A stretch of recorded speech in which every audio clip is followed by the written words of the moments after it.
Pokemon Tempest was put together by so many incredible talents, artists, voice actors, all of whom can always be found linked in the description. Please do go check these people out, follow them on socials, and share the love. Hey Pokemon Masters, Toby here, and I'm excited for Scarlet and Violet version. Most excited, of course, to see all of the new Pokemon that are out there, and I've already seen so many great FAKEMON videos. I've pretty much exhausted my ability to do FAKEMON because last year I did a whole region of what would my generation line look like. In fact, it's a whole kind of visual novel style series about the Olympia region, a Greek mythology-inspired region. It's across 23 videos, 20 episodes of the main series and 3 side episodes that deal with mythical Pokemon, and I had so much fun making it, but it ended right as the hype for Brilliant Diamond, Shining Pearl and Legends Arceus kicked off, and I didn't have time to kind of do any explainers, really, who these Pokemon were, why I designed them like I did, who were the incredible artists that worked on them, and so that's what I want to do in this video. I want to go through every Pokemon in this Olympia Pokedex. I want to talk about why I selected them to be there. I want to give a little bit of insight into their design and what inspired them. I want to thank the artists, and I want to thank you who watched that series. And if you haven't watched that series, there's no time like the present. Go and check it out. It's genuinely, it's like the best thing that I made last year. 20 episodes, fully voice acted. It was put together through so much hard work, and a big shout out and thank you to the people who supported me on Patreon and made that possible. You will find links to all of the artists, everyone who's involved, everything in the description down below. This is the behind the scenes video. I would love to know, of course, what your team would be like, and I've loved seeing all of the art that's popped up even since the show has ended. So let's do it. Let's talk about over 100 new Pokemon, and yes, I would love to see all of these or designs like these in Pokemon, my brain puzzled, Scarlet and Violet version. First off, we have the Grass-type starter line featuring Tiguana, Iguanagoon, and Chlorodon. Now, this is my personal favorite and my choice for a team in this region. A Grass Rock type, this trio was actually originally not designed for this series, but instead as a starter Pokemon for Pokemon Sword and Shield, because the UK was, I think, has a lot of history with fossils, and especially an Iguanodon fossil, and I like the fact that you've got Iguanodon and then you've got modern day Iguana. I could see an evolutionary line happening there just because of the name, and then using the word Don to talk about like the leader of a family, a Don who's gonna look out for all of the goons underneath him. It kind of ties into a weird mafia theme. I don't know why I thought that would fit, I just did. And then of course it gets the rock typing, and it's got this diamond-like substance underneath its skin that it uses to fight. I personally just love the design of this starter, and I wanted them to have this kind of tie to fossils because there's a common fan theory with the starters that the grass starters are all inspired by some kind of extinct creature, the water starters by some kind of weapon, the fire starters by the Chinese zodiac, which by the way is not true. It's not a true theory, but I did want to stick with it for this because I wanted to play into that, which is why we see with the fire starters, the ones that were originally designed for this series, Emble, Brazian, and Minotaur. Emble is just Ember Bull. Brazian gets its name from like the Brazen Bull, which is a torture device of the ancient past. Sorry, bit hardcore for Pokemon. As well as Braziers, which are the things that contain fire, and then Minotaur is obviously the name of a Minotaur, but it's tar. I love the idea that it would become fire ground type, and that ground was as a result of mud it's trying to use to cool itself down because its internal body temperature is just so high, because again, torture device. They put people inside it. But then that mud gets so blazing hot, it becomes a tar-like substance. I thought this was a great opportunity to do something like this. And again, the bull hadn't been used in the Chinese zodiac, or rather the ox hadn't. You know, people thought Cyndaquil was a mouse, so close enough. With the water starter, we have Kinfisher, a cute one, which I know was a lot of people's favorite. It evolves into Horonin and then Washido, and the idea is that they are all puns on swordplay, with Kinfisher being a little dagger with its beak, and then ultimately a big sword with Washido. Being an expert sword wielder, it kind of dances around opponents, and it's obviously just a kingfisher, a heron, and a crane.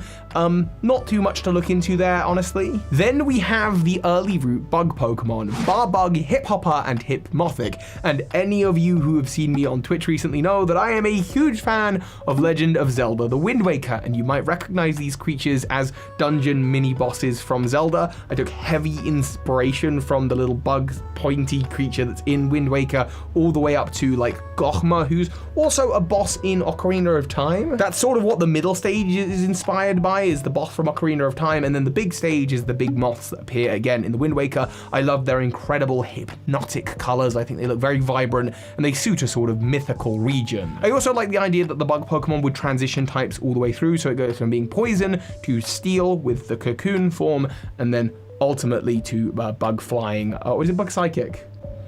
Don't even remember my own Pokemon. Yeah, bug flying, and that is one incredible eyelash. Next up, we have Simorgh and Corviknight, and okay, look, I promise they're not all Zelda inspired, but Simorgh was very heavily inspired by the Helmrock King from Zelda the Wind Waker, as well as a Yu-Gi-Oh card called Simorgh. It's like some wind Yu-Gi-Oh card from back in the day. Kind of smushed these together, and I knew I wanted to do something like this, and I was thinking I should have a regional bird Pokemon that evolves into this, something that evolves at a later level, so it's not a 3-stage line. And I was thinking about ravens, and given that Greek mythology was playing into this, I learnt about Apollo's white raven, and I thought, oh great, I could have a skull-like raven, and the word Corviknight, ooh, okay, that ties into the ghost type, so now it's a flying ghost type. I thought that was really cool.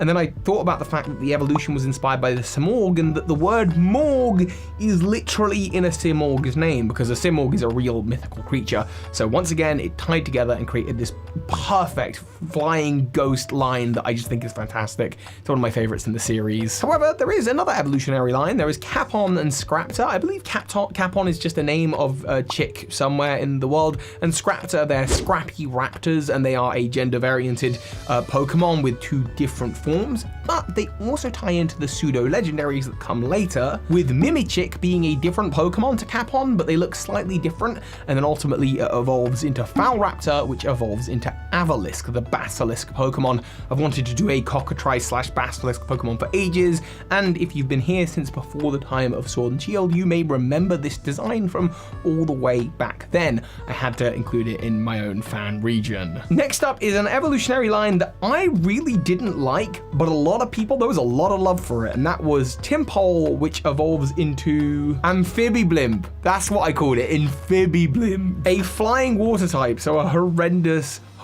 type, but I've seen those frogs that can inflate themselves, and I thought that would be such a cool concept for a Pokemon that can gather air in its mouth and then blow that air out with gale force, but also use it to levitate and to fly. I also thought because the Pokemon looks so mundane, I'd give it Delta Stream as a hidden ability, because it needed something to help it stand out. And again, this is an island of myth, and the air around this island is a big part of the story. The winds play a huge role in the story of Pokemon Tempest, so it would just make sense to give it its connection to the wind, this incredibly mythical, strong ability. Next up, we have the Pokemon Salavite, again inspired by doodles I did as a kid that were inspired by a creature from Twilight Princess, this thing that runs around Hyrule Field.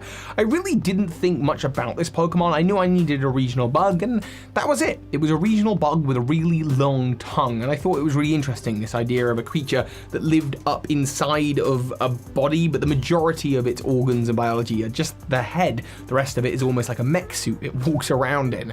But ultimately, I felt that the Pokemon was really, really boring. It was not intended to evolve originally, but eventually I decided it needed an evolution. So I thought, I took a look at it and I thought, what could it evolve into?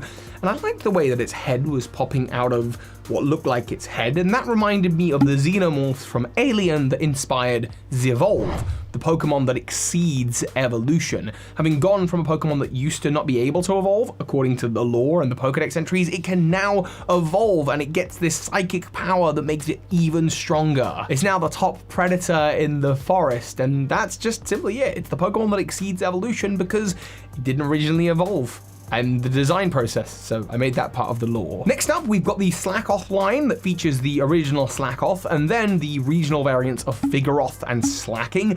I wanted to do some kind of giant forest sloth type creature. I know they have like Megatherium, the ancient ground sloth. It was, I think, originally supposed to look more like that, but I didn't end up going that way. But the idea is a creature that moves so slowly that moss grows on its back. And that's actually true of sloths. Some sloths move so slowly that moss grows on them, and I thought this was a really fun idea for a regional variant that would be grass type that would gain energy from the sun, photosynthesizing it in, meaning it no longer actually has the truant ability, but it is a little bit slower and a little bit less powerful, just to not overcompensate with slacking. Of course, you can't have a region without the Pikachu lines. We've got Pichu, Pikachu, and then a Alolan Raichu, because the climate here is just right for a Alolan Raichu. Psyduck and Golduck, because they are inspired by Kappas, and Kappas are a part of world mythology, and so I thought that would be good to include here. And then heralding from the Cascade region that belongs to Loxton, because I wanted to do a whole bunch of Poketuber crossover in this, we have Quagus. I'm pronouncing it wrong. I'm so sorry, Loxton. I've forgotten. It's just one of his FAKEMON that I thought looked really cool and would fit in with a mystical forest, and thus I wanted to include it here in Olympia. We also have Snebble's evolutionary line coming in from Hoops and Hip Hop's Norclo region. I played a character in the Norclo series in Pokemon Cardinal. I played Professor Lawrence, and Snebble was one of his ace Pokemon. And so if I was going to include him as a character, I thought the Snebble line migrating over and playing a role in this story where Pokemon migration is a big part, a big centerpiece in the story would be really, really cool. And so of course they are also in the Pokedex. Next, I have Cyrox, a Pokemon that I know you are all furious didn't evolve. My comments of every episode are flooded with, why doesn't Cyrox evolve? When is it going to evolve? And I'm sorry, I always thought of this as like a first gym boss monster. Sure enough, it's the ace Pokemon of the first gym. It's a Cyclops, of course, a fighting rock type Cyclops. And it does kind of tie into the mythical Pokemon that comes later, but I'll tell you about that a little bit later on in the video. But I never thought to give it an evolution. I thought of it like Onix. It's just the first boss of the starting gym leader. But clearly you all felt it should have had one, and so if I ever do a Mega Evolution video, be sure Cyrox is gonna get one. I doodled these out. Okay, I was literally, for these, it was like, I need to think of some FAKEMon. It'd be really cool to have more fighting types for the opening gym leader. Ooh, what about a flying fighting type? And then I came up, just out of nowhere, with Rataroo and Air Rodent, with the name Rataroo being a reference to the rotor, but also the fact that it's like a kangaroo rat, and then Air Rodent being a reference to the fact that it's aerodynamic, it goes into the sky, and it's a rodent wearing a little fighter pilot's jacket. It's the fighter pilot Pokemon, and I love this evolution line. I think they're just smashing, and they're perfect for early stage rodent Pokemon in a region. Ponyta and Rapidash were actually really late additions. I have a Fire Elite Four member in the story. I needed a big powerful Fire Elite Four Pokemon, and we don't have a Pegasus yet, so I made Pegaseer, a evolution to Rapidash that could be a Pegasus that would tie in really, really well with the Greek mythology of the region, and also pair as a sort of rival to Houndour, which evolves into Houndoom, and then Tridoom in this story, based off of the mythical Cerberus. So these two, you could imagine them like Ruby and Sapphire version exclusive Pokemon. A long time ago, I did regional variants that I'd love to see in the Alola region, and I did a Coconut Togepi, which I thought was adorable, but I never got to see what that would turn into. We never made that Togetic and Togekiss. Until now, they appear on this region. There's a hot climate, so of course there's palm trees in the forest. Pretty much the final evolution line I made for the whole series was the Team Snooze mascot, Snows, that evolves into Slumber and then Dozamon. I struggled to come up with the designs initially, but I did remember that, like, if I wanted to tie it into sleep and comfort, obviously it's kind of sloth-like in the way it looks, but I thought a lot about kids' bedtime story monsters. We looked at Sully from Monsters Inc., we looked at the Gruffalo, and we also had an advert over here in the UK, a cold and flu advert that had this creature that was just a pair of arms that would hug up, and that reminded me of various, like, if you type in kids, monster, pillows, you can see how these things all kind of combine together to create this line. I really struggled with the name, and then I thought, well, if Team Snooze discovered the final evolution, then they would call it something really rubbish, like Dozamon, and hence the name Dozamon was created. I also just feel like the normal type doesn't have enough 3-stage evolutions. Trubbish and Garbodor, they are a political statement on the fact that trash gets everywhere, even to mythical islands.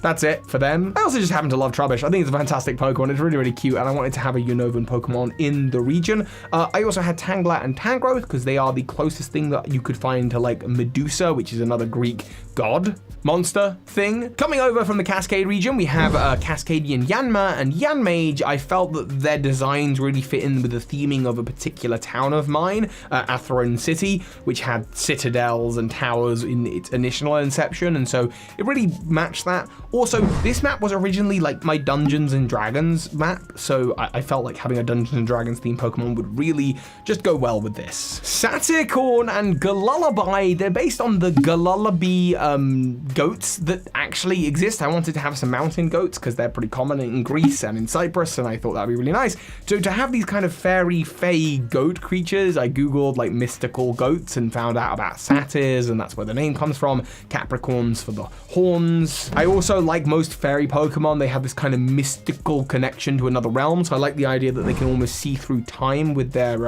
eyes that are, because goat eyes are like really weird. If you've ever looked at goat eyes, they're super strange, so I just thought it really worked for a fairy Pokemon design. And those Galulubi, they're basically Pokemon already. Munchlax and Snorlax, because Team Snooze were going to be in this. Impidimp, Morgrem, and Grimmsnarl, because they're very fanciful and fit with the theme of the region, and I think I needed a Galar Pokemon to be in the Pokedex. Abracadabra and Alakazam, Solympium Alakazam in this case, originally Galarian Alakazam, but I thought the idea of this Merlin-type Alakazam, again, would fit a region that originally had more of a Dungeons and Dragons-esque Citadel-type vibe for Atherin City, and so that's kind of why it got plonked in there. I also just thought it was a really cool design. Druidigoyle, which I don't know whether we decided ever. Like, I don't know if I ever decided whether this was a regional variant of Druidigon or whether it was a separate Pokemon. And I still don't know that I know. We also have Gopher, which I don't know why I made it electric steel. It's clearly meant to be electric ground. It looks like a potato. It loves grounding electricity.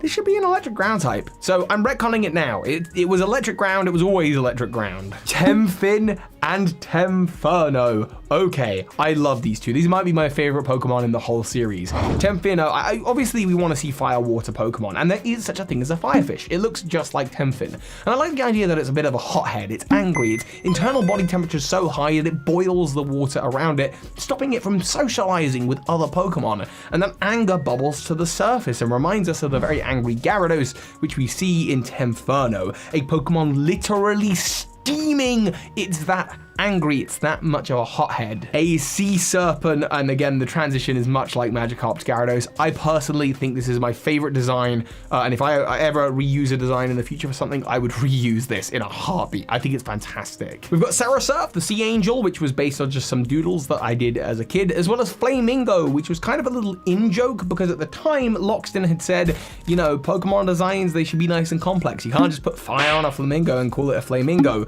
which, oddly enough, he has now done himself, and his Flamingo looks really cool, but I wanted to give it a go, and so yeah, that's the joke. I hope you enjoyed it. I kept looking at a lionfish and thinking, how is this not a Pokemon yet? So I made Panthenum, and originally it didn't have a cat-like face, but I just couldn't find an interesting way to turn a lionfish into a Pokemon, weirdly enough. Maybe that's why it's not been done. So Panthenum is a lion. It's got a cat-lion-like face, but it's also a fish, and it's a poison water type, and it pounces around, and I like the idea of it sort of floundering onto the beach before floundering back in. I also have to give myself a little bit of a pat on the back for Shrilp. I thought of the design for Shrilp, and I'm just super happy with it. Shrilp, it's a ghost shrimp. Its name is Shrilp because it's got a shrill voice, and it lets out a shrill screech when you step on it on the beach, and you would do that because its body is transparent. It's hard to see, so it just looks like a little bone or a little skull in the water, and at night you can imagine a whole school of this Pokemon kind of dancing on top of the ocean waves as a group of skulls like sort of ascend towards sailors. I just think it would be really fun. It's fun to imagine. And it's a ghost shrimp. The ghost shrimp is a real thing. It's a ghost shrimp. Look, I'm impressed with myself. And then we have the halfway point in the Pokedex, the Draken. Originally, it was just a doodle of mine that Deadeye's art then brought to life. I love the idea of a dragon kraken, a Draken.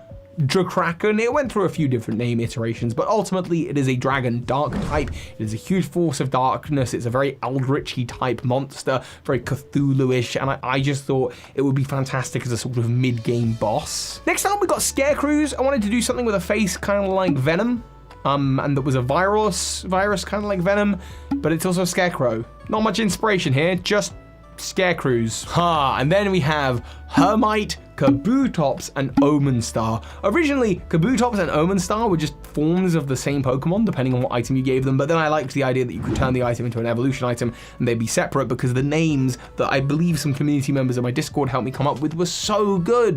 Kabutops, Omenstar, And of course, Hermite is inspired by Missing No and the original Ghost, the original Missing No glitch that you could find in Pokemon Red, Blue, and Yellow. The Puff line came over from the Norclo region and was my favorite design when watching Pokemon Cardinal, so I had to have it in here. I gave it a cute little backstory with one of the Pokemon that's coming up a little bit later. Hoot had to be in here because Team Snooze, and also it became a little bit of a channel mascot for a moment there, and it evolves into a new regional variant, Spookhoot, which has long, stretchy, shadowy claws, half inspired by a Yu-Gi-Oh card, though I can't remember what the Yu-Gi-Oh card is, and half inspired by a creature from My Hero Academia, one of the main characters. I don't know, I don't watch the show. Sorry, I didn't like it. They're gonna click off now, but it wasn't for me. Maybe I'll try it again at a future date. Ditto, because every region needs a Ditto. Then we have the creepy golem Pokemon Solturion and Centurion. I like the idea of a Centaur Centurion, and Soul is a kind of similar word. I like the idea of these little golem creatures that are powered by the sun, but they live underground. How do they live under there? What's that about?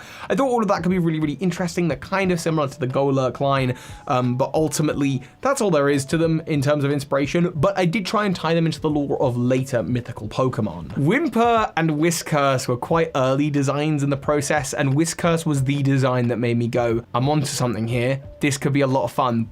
I could tell a story. I could have genuinely cool FAKEMON in this series. It's obviously inspired by a Cheshire cat. These cats being able to kind of evaporate their body. They tie into the story of Puff, which appears in their Pokedex entries, talking about how they had territorial disputes.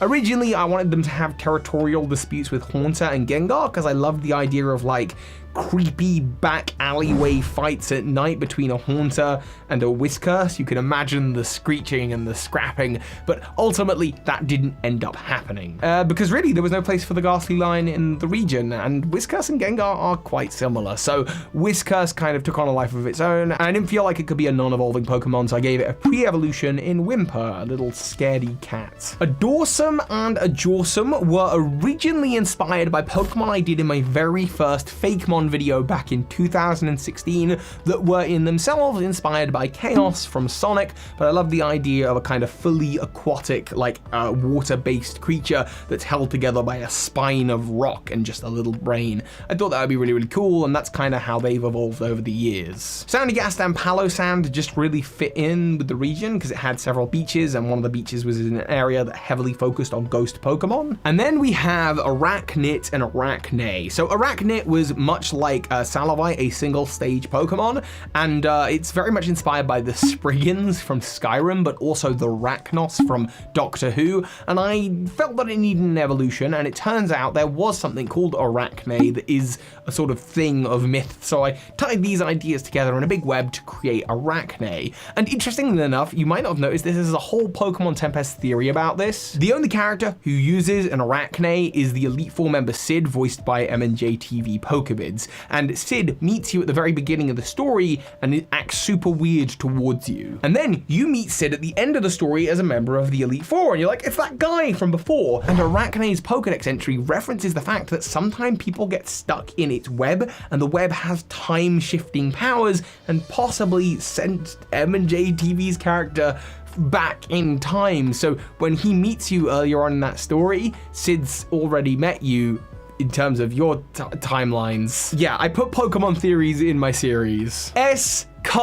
Clo, top like 3. Absolutely, I think it's fantastic. I could not decide on a type for this Pokemon, so I gave it the Protean ability and a whole range of attacks. It's a big mystical shelled Pokemon. People are wondering, like, is this inspired by anything specific? And I think I did Google like mystical, I think I Googled the word dragon snail, but other than that, no, it's more or less an original creation, mostly by Alex Allen, who just did a fantastic job of taking the words, hey, can you do like a mystical dragon snail, and took my little doodle and turned it into something wholly unique and original, and I think it's fantastic. It also made a nice little rival to the regional Lapras, which I don't think this is from a past video of mine. I think it's just a Lapras with moss growing on its back.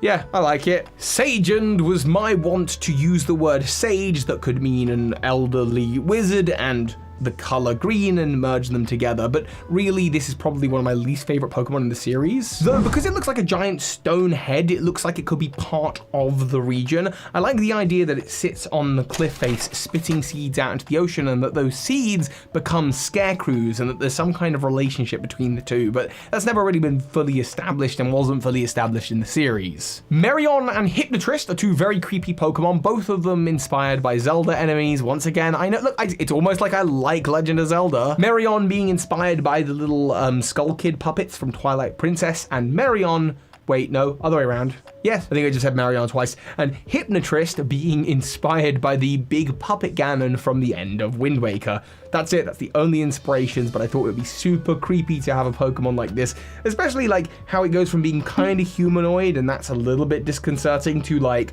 a big monster, and it's like, why would it turn into that? It's the stuff of nightmares, and I love it. Koink, coin, oink. It's a golden piggy that flies. It's a piggy bank. It would use payday, and you know, they say when pigs fly, and I thought that was really interesting. And Hogolden kind of looks like those statues from Harry Potter of flying pigs. Flying pigs, I think, take part in mythology as well. And they always say, you know, there's that saying about when pigs fly, so now pigs are flying. Hogolden, Koink, I love them. Ticklone and Zolossus, they're inspired by the, I think they're called the Nebulons or the Nebulous. They're a set of Yu-Gi-Oh cards. I like the idea of big cloud creatures. Again, inspired by Zelda the Wind Waker, I looked at Cyclos and Zephos and thought, how could I do something with them? And while I didn't go with a cool frog design, I did think it'd be really cool to have a big, giant cloud monster. Ticklone was an interesting one because it was designed as a counterpart to Zolossus, but ended up being this weird little, the idea is that it's a tick. It's like a parasite that rides on clouds. I think it's a fun idea, but I think I maybe need to revisit it in the future and put a new take on it, you know? Walrice is actually a Pokemon you may have seen before, again, back in that very first FAKEMON video of mine, closer related to Snorlax than Walrein, because sometimes biology be like that. Now, next we have a two-formed Pokemon, Sleetle. There's Sleetle, the regular beetle, ice beetle. Oh, Sleetle, nice.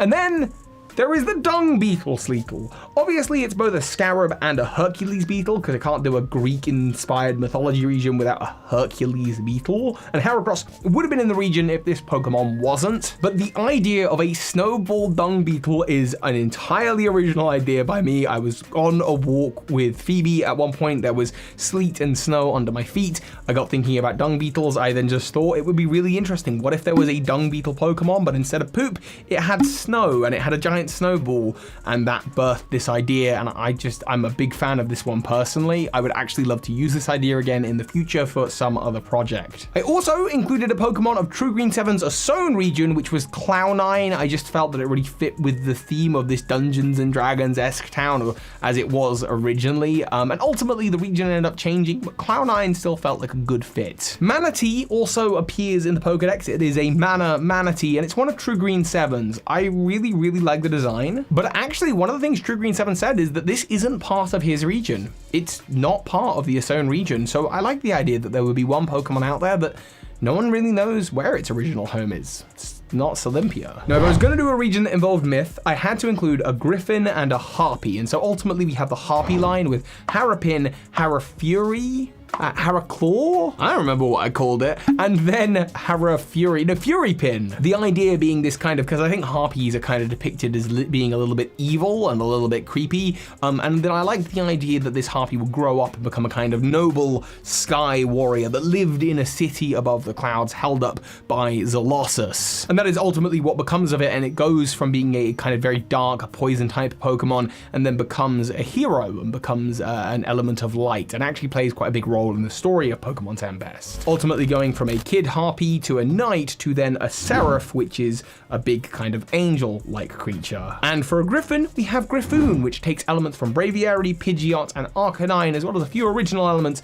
blends them together to create a Griffin, because Griffins are naturally chimeras. They are combinations of multiple creatures, and again, Greek mythology, you've got to have it in there. I was not gonna do a region and not include Onix as a regional variant and sort of canonize the Crystal Onix. It is a Pokemon integrity integral to this channel's history, with one of my first ever Pokemon theories being about the Crystal Onyx, and so of course I gave Steelix an evolution as well. They're both ice type, and that's all there is to them. I just wanted to canonize the Crystal Onyx. Now, if I'm doing a region about mythology and world legends, then vampires are things that Pokemon hasn't really touched. So for thought, what about Vamprain? And this Vamprain, and I forgot what it evolved from.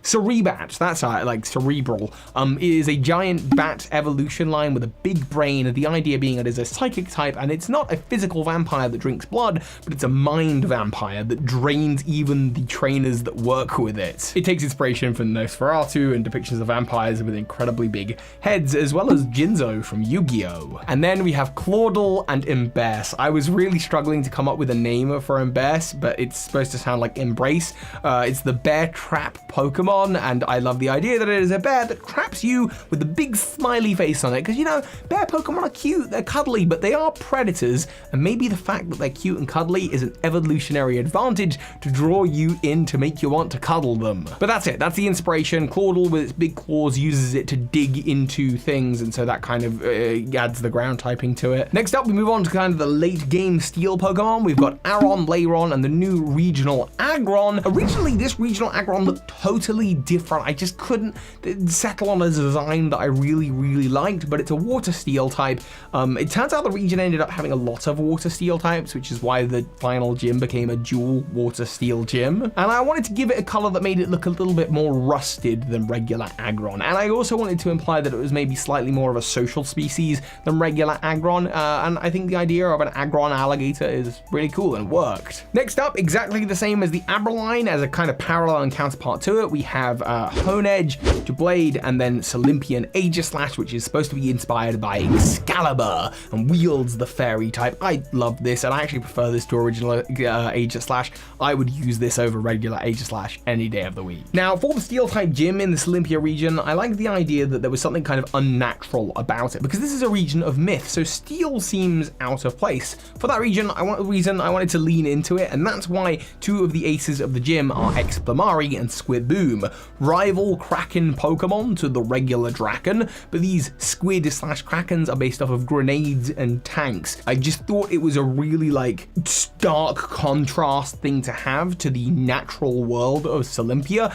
and thus it would stand out and have its kind of own role within that. The fact that one of the key story Pokemon is a giant Kraken, and this is a mechanical Draken, it feels really distorted and twisted, and like you thought you were getting to know the region, and yet here comes the 8th gym leader with something really wild. Speaking of the gym leaders, actually, as soon as I'm done with these Pokemon, it's going to be a long video, I will get talking about the characters, why not? And then the region. Torpices and Dungraft come from the Ursown region. I thought they were a fantastic fit, and kind of, again, went with the same theme of physical weaponry as a Pokemon. And then a 3-stage evolution line that changes its type dramatically as it evolves, and not only that, the gimmick is that it gets smaller as it evolves. Comice, the comet that evolves into Metean, the meteor that evolves into Fragmite, the Fragment, going from rock ice to rock fire to rock electric. I thought it'd be really fun to see a Pokemon like this that starts off very defensive and ultimately trades off that defensiveness for a kind of mid-tier stuff, which is why Metean I think is a really good name, because it's like median, it's like the middle,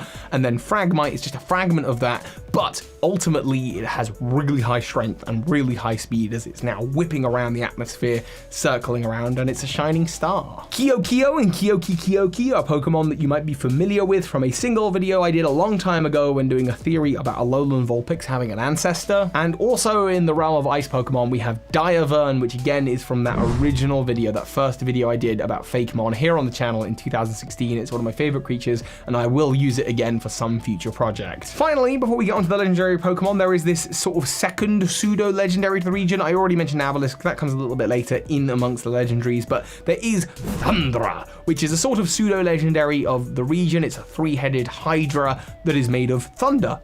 Thundra, and it evolves from Electric, which is kind of a very gimmicky looking Pokemon. I like the idea of something very gimmicky and small turning into something horrendously big and powerful, but that's it. It's just a multi-headed Hydra creature. Now, for the rest of the legendaries that are going to show up, I had real reasons behind them, but for Lagaladon, the two-formed rabbit mythical Pokemon, I didn't really have much of a reasoning. Phoebe was just drawing these. She just drew them, and I happened to be walking in her office at the time, and I said, "What are you doing?" And she was like, "I don't know, making creatures creatures. They weren't even meant to be Pokemon, and I said, I love them, can I have them for the region? So I call them the Dragon Slayer Pokemon, with one being Ground Ice and one being Ground Fairy. They're two forms of the same Pokemon, and they slay dragons.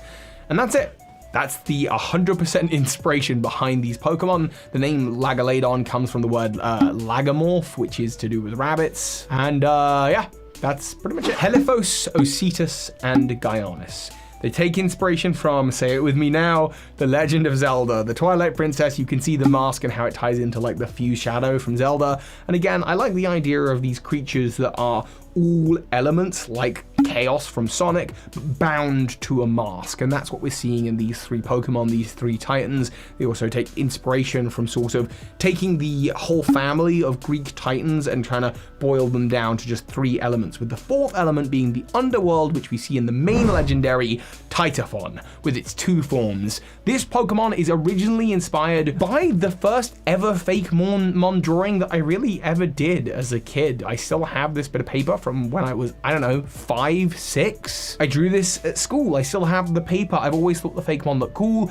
It's had a few different forms over the years, and this is the form that it takes at the moment, with its World Eater form, its World Ender form, having a jaw so big it can literally consume islands. It is this Pokemon that is central to the story, and I guess its original design was, I guess, technically inspired by the Tasmanian Devil from Looney Tunes. And you may have noticed that on that drawing, there was actually one other creature that I drew with it, which was this gestury Pokemon with a pointy head. And I never really did anything with this, and so I thought for the main mythical that could rival Titaphon, I'd have something that had this kind of spinning top shape, and the spinning top then turned into Allura, a Pokemon that kind of looks like the main character. Allura is a stone statue that takes kind of inspiration from Avatar: The Last Airbender, as you can tell by the air being bent underneath it, and its spinning top element comes in that it spins on the wind and can calm down storms before they happen.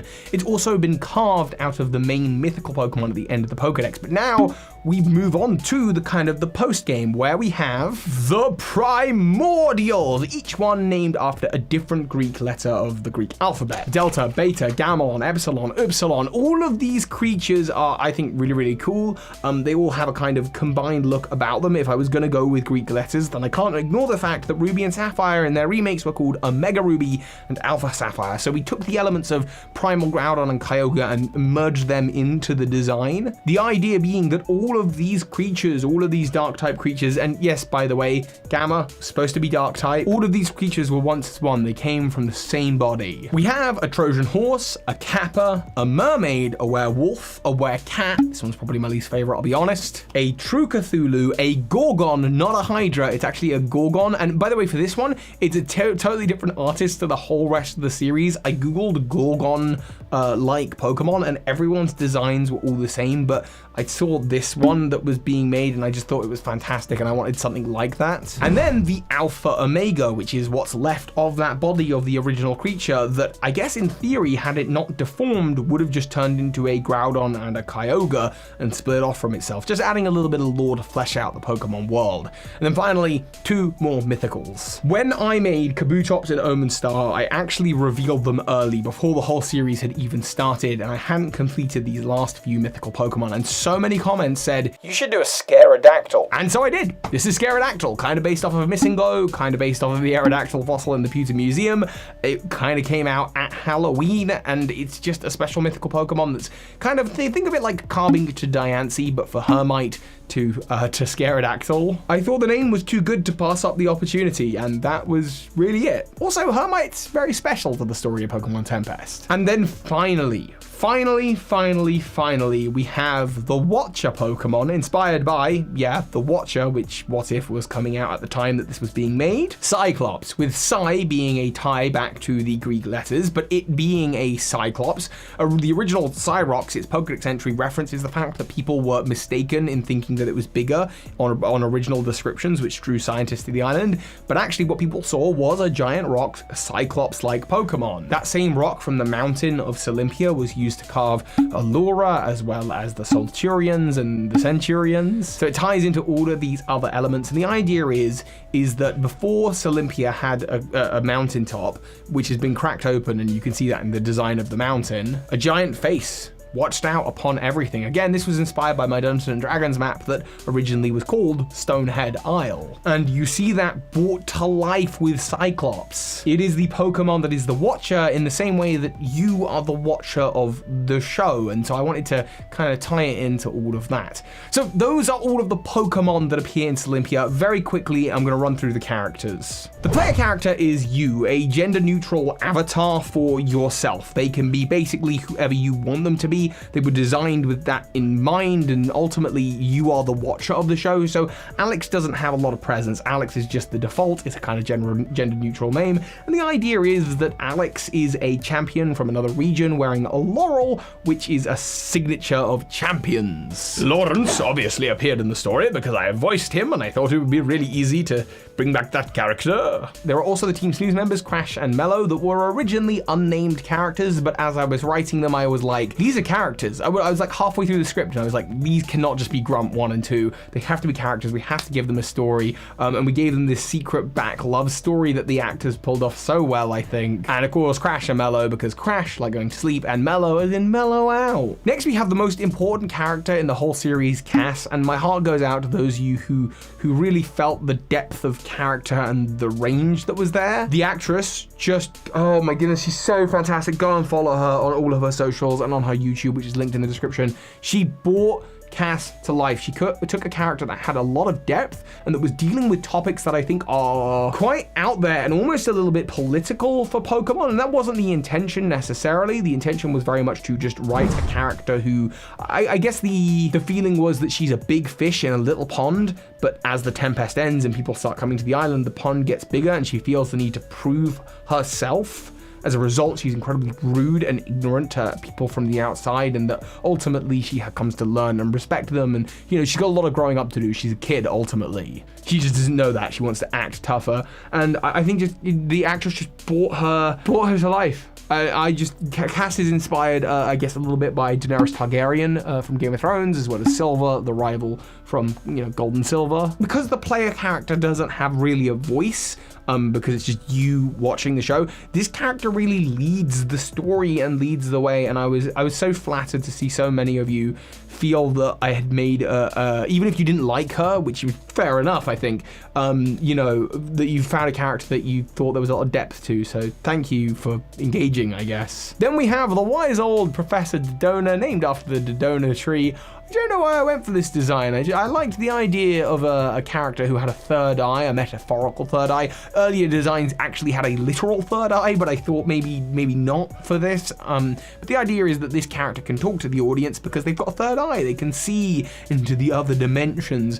They were voiced by True Green 7, who did a fantastic job. Then we have our 7 gym leaders, because one of them ended up being the rival as the 8th, which I had a lot of fun writing that and making that a twist that's in the show. Moxie, Chlora, Aria, Marwave, Phrygia, Herman, and Gallicos. The voice actors all did a fantastic job, especially Herman, because Herman was me, and I wanted to have a meta character who could speak straight to the audience. Of course, we also had our Elite 4 members, Animos, Kelvin, Sid, and Valkyrie, and then finally the champion voiced by Lockstin. I have forgotten his name. It's been a long video. Odias, who of course takes inspiration from Thor, and all of the gym leaders and Elite 4 members take inspiration from a number of the Greek gods and Greek characters. You're probably familiar with most of them and are able to place them where they should be on that group. And then finally, I guess we have the Olympia region as a whole. And as I've mentioned a few times in this video, originally this was my Dungeons and Dragons map, but before that it was a FAKEMON Pokemon region that I had made back in 2017, my Pokemon region. I always wondered what was north of that mountain range, and I did do a follow-up video on that down the line, but ultimately I thought it'd be really cool if the mountain was this big presence. And so I kind of tied in elements of some of my favorite games, Zelda, Link's Awakening, where there's this big center point on the island, this mountain that's at the heart of it all, Mount Olympus, an Atlantis-like area, but as well as that, just areas that are inspired by my favorite parts of Pokemon. Trickletown is nothing more than a little homage to, I guess, Little Root Town plus Ecruteak City. It was never supposed to be anything deep or Greek or anything like that, and actually the Lost Village down in the corner is sort of a homage to Twitch Plays Pokemon and the idea of a group of people who behave very strangely because they're part of this strange kind of religion of Helix, which is sort of where Omenstar ended up being a part of all of that. Plus, one of my favorite Fallout DLCs, Point Lookout, just a strange island with strange behaving people. And ultimately, the island grew and took on a lot of personality, and I'm sure I'll use the shape of this island, the cultures of the people, again to inform future stories, whether I tell them here on the channel or many years down the line, or at a future Dungeons and Dragons table. So for the absolute final part of this video, I decided to throw out a Q&A out on my Discord, Twitter, and community tab on YouTube to see what questions you had about Pokemon Tempest. I'm going to do my best to answer as many as possible. Lots of people asked, will this ever be an actual fan game? I've tried to make this as clear as possible throughout the process, but no, this is not intended as a game, and I wouldn't like to see a game made of it. This is intended as a visual novel series only, and any gameplay-like elements that appear in the story are for the sake of storytelling. I don't want to infringe on Pokemon's IP here, and personally for me, this is just meant to be in the form of a story, so that's kind of where I land on it. I was asked what made me want to make this region in the first place, and I don't know, I feel like because it dates back to the My New Pokemon Region video all the way back at the beginning of the channel, I feel like this has just been an iterative process that I'm gonna keep on like advancing on and recreating and redesigning. Would I make another season or possibly another story? Possibly. That is something that I'd very, very likely consider. What sorts of things were scrapped from Olympia, if any? Were there any cut FAKEMON characters or story ideas? There actually was. Remora Region did this wonderful artwork of a Corsola evolution, and it didn't find its way into the story anywhere. So yeah, I guess this is kind of the only lost Pokemon of the series. As for characters and story ideas, not really. Pretty much everything I wanted in there ended up there. I know there are a lot of people who are asking about signature moves and abilities for Pokemon, and while I'm not going to go through and list them one by one, I do know there's some confusion about the Water Starter's attack, which is King's Blade, and I think Aegislash has a similar one, which is King's Sword, and they're supposed to be the same ability. I think the idea behind the ability, and I cannot remember, was that if using a sword-based attack, the power is boosted, but that was really as far as I had thought about with it. There are a bunch of new abilities, most of which I explain in the series. There might be one or two missing. You can ask me in the comments and I'll do my best to answer those. If I could persuade Game Freak to make one of my FAKEMON designs into an actual Pokemon in the main series, which would you want and why? Probably Temfin and Temferno, because they are my favorite in the series, and I think they're the closest to like what a real Pokemon would be. So yeah, I'd really like to see them. How did I source the artists? Very often it was working with artists that I already knew and have known from around the YouTube community for a while, but typically when I'm looking for new artists, I just tweet out, so make sure to follow me on Twitter if you're an artist, and say, hey, has anyone kind of got a show reel or example of their works? People send them to me, and then I choose people to work with. What was the process to create the monsters and record the audio story with the cast? That's a really good question. Process to create them was sort of, well, at first I had a bunch of go-to ideas that I already knew I wanted to do.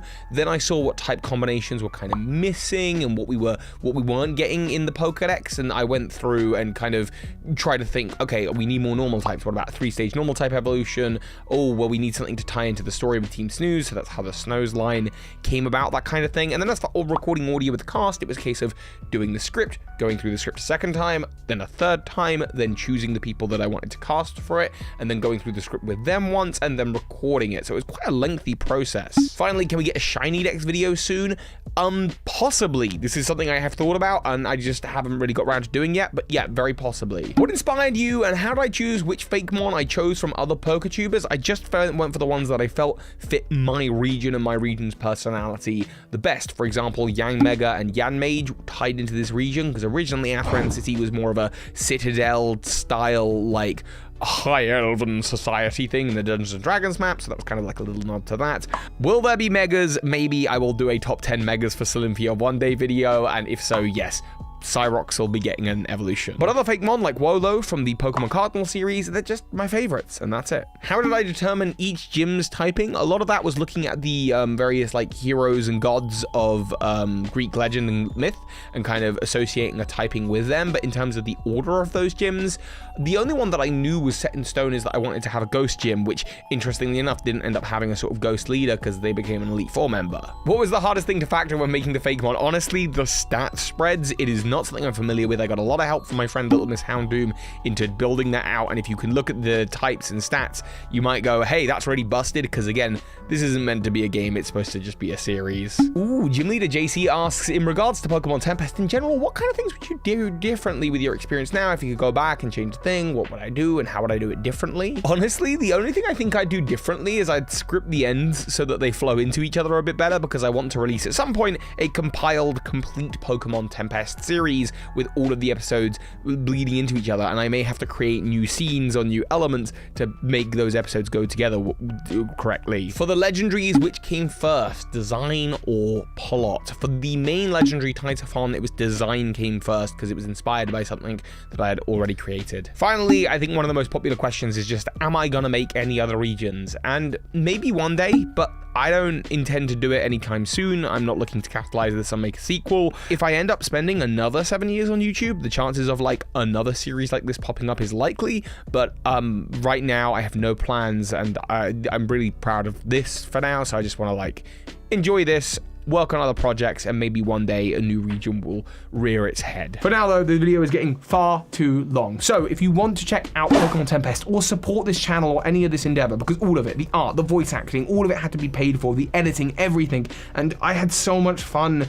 making it. It's gonna stand the test of time. It's gonna be there on the channel forever. All I could ask you to do is check out the series, or if you want, buy a Olympia region poster, which is linked in the description down below, or maybe consider becoming a Patreon, because Patreons allowed me to make this whole series while I was working on the lead up to Brilliant Diamond Shining Pearl and Legends Arceus. Without Patreons, I simply couldn't have made something like this. And of course, a huge shout out to Lockstin, True Green 7, Hoops and Hip Hops, my friends, my colleagues on this platform who are out there making incredible stuff, who inspired me to want to make a whole 20-part series on this. Pokemon Tempest. It's just a fun fan project, and it's not going to go anywhere, I think, beyond this. I don't want to turn it into a video game. No one should turn it into a video game. It's, you know, Pokemon is the video game series. This is just merely a little bit of art that's a reflection of and inspired by. And I think that's all I have to say. So thank you for watching this. I am going to go get some water, and I will see you, I'm sure, with future FAKEMON projects. But for now, let's just focus on Gen 9, huh? And of course, soar high, Pokemon Masters. This is Ash Ketchum.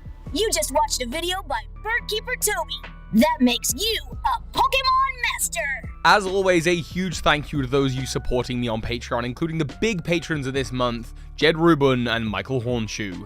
Thank you so much.